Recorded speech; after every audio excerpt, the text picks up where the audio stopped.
Hi, Red Shirt here. I want to talk about a socialist plan to fix the climate. Actually, it's my plan. I don't know that anybody else has looked at this, but it's one possible scenario for fixing the climate.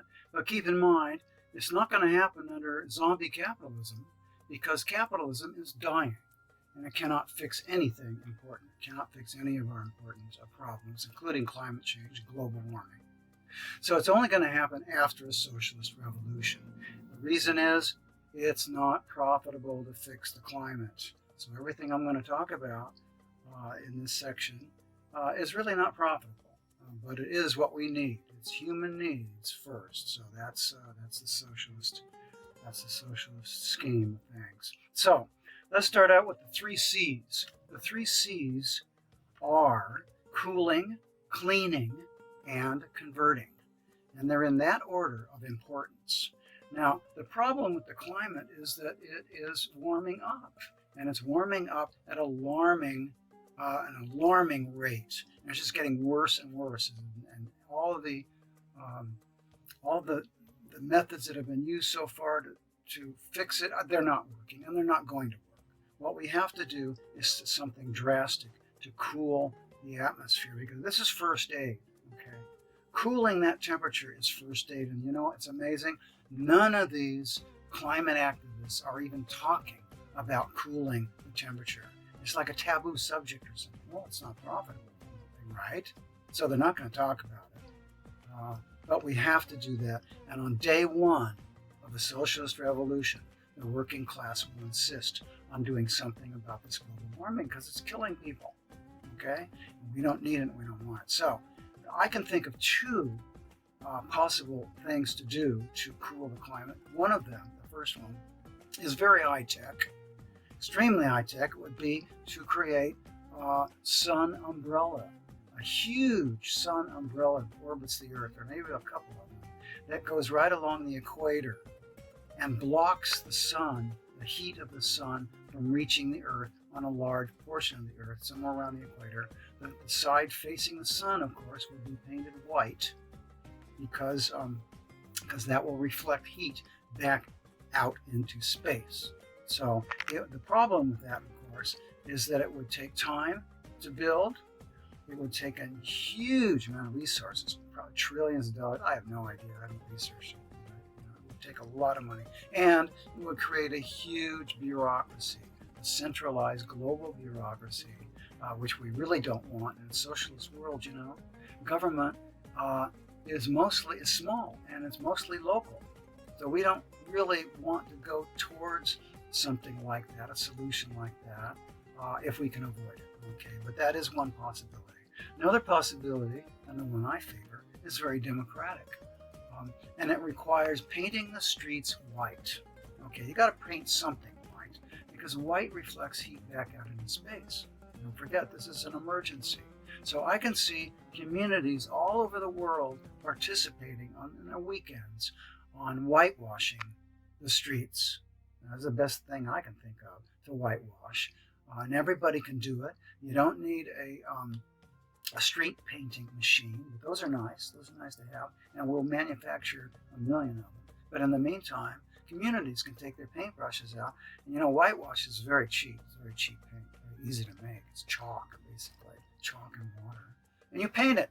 You paint them, and the more that get painted, the more heat that gets released out into space. But of course, people who are struggling in half the world or more in underdeveloped countries, underdeveloped societies who are struggling with life-threatening poverty and war, they're not going to be interested in climate change. They're not going to be interested in any of this until that ends. And so, again, ending poverty is first aid for humanity on day one of the socialist revolution. We want to include everybody in the process of saving our climate and saving our species. So we want to eliminate poverty, eliminate war, and nationalism immediately. So all of that goes together. Now, if you have something else that might work, send me an email at buildtheunions@gmail.com. I'd like to hear about it. Send me a link if you think if you have some other possible way of cooling the climate, because remember, it's about first aid. We need to bring the temperature down, and it will. However, it might bring it down so fast that suddenly we develop a new ice age. Actually, technically, we're in an ice age, but we could bring it down so fast that it would work in the other direction. So it will all have to be whatever we use to cool the climate, to cool that climate. We're going to need to put it on a global computer system. See, it has to be computerized, so it takes the temperature all over the world and adjusts it. So it tells this community to paint and that community to stop painting. You see why it's a global problem? It's not a USA problem, okay? It's a world problem, and the whole world needs to be involved in it. Okay, so that's number one. Cool the heat so that we can live. Now, why is it heating up? Because of all the garbage in the atmosphere, all the pollution. And this pollution, of course, right now, it's to make profit. The profiteers don't give a rat. They don't give a damn. All they want, the capitalist class, the billionaires and multimillionaires who invest in all this stuff, all they care about is keeping their profit margins above the heads of their competitors. And of course, every country is at war with every other country in the world. We got 180 countries competing for diminishing markets. That's zombie capitalism. And so what we have to do is clean the atmosphere.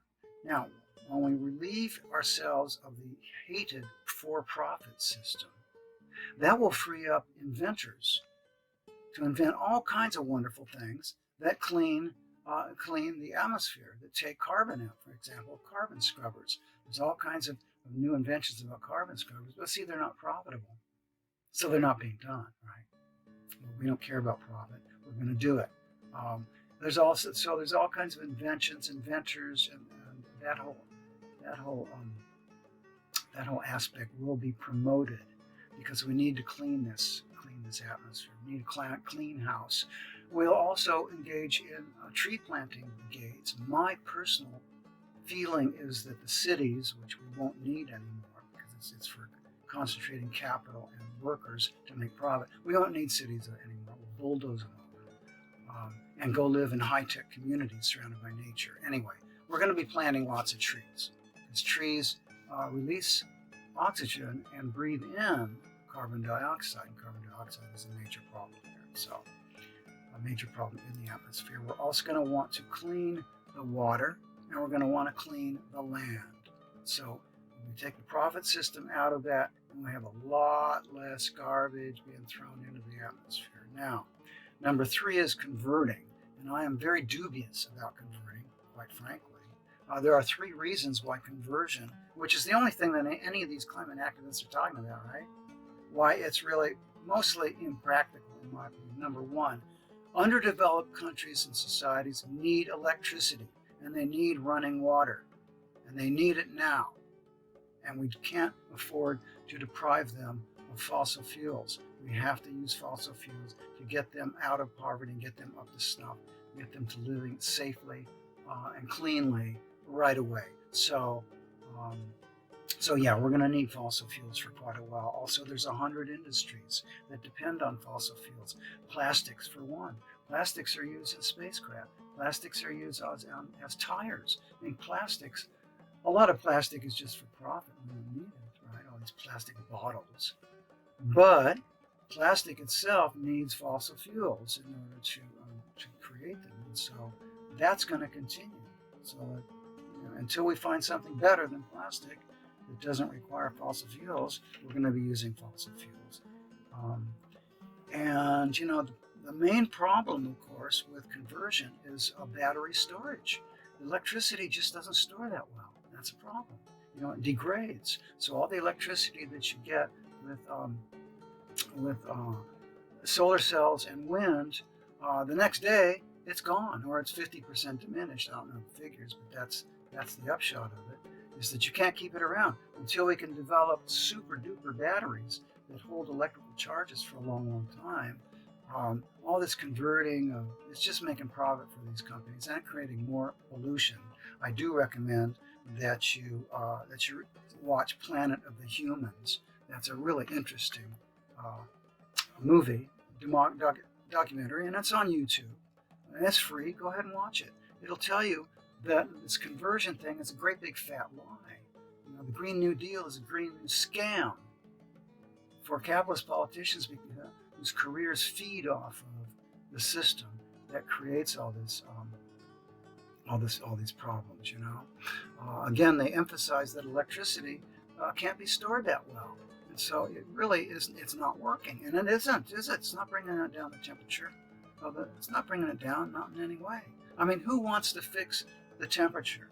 Who wants that? It's the working class and middle classes who need clean air and a clean house to live in.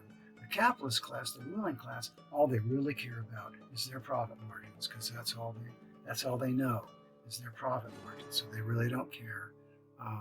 They are desperate, by the way, because capitalism is dying. They can't keep the markets going, and so it's really only the working class who are essential workers. You know, by the way, lowly service workers, oh my goodness, now we find out how essential they are in coronavirus when they stop working. Like the whole world shuts down, doesn't it? So all workers are essential. If you want to find out what's so special about the working class, check out my Red Shirt 5 on this channel. Okay, so now about conversion. One more thing about conversion. I wouldn't worry about it. You know, your house gets dirty, doesn't it? Your house gets dirty. So what do you do with a dirty house? You clean it. You keep it clean. If you don't clean it once a week, it's just going to get dirty and dirty. So I wouldn't worry about once the profit margin's out of here. I wouldn't worry about fossil fuels, quite frankly, because we're going to know how to clean them up, and we're going to know how to keep our house clean, and we're going to be cleaning it all the time. So it's really, to me, it's a non-issue. All right, so that's it. That's my socialist plan to fix the climate. I hope you learned something, and if you have anything to add, send me an email. So this is Red Shirt reminding you to read the militant and keep fighting.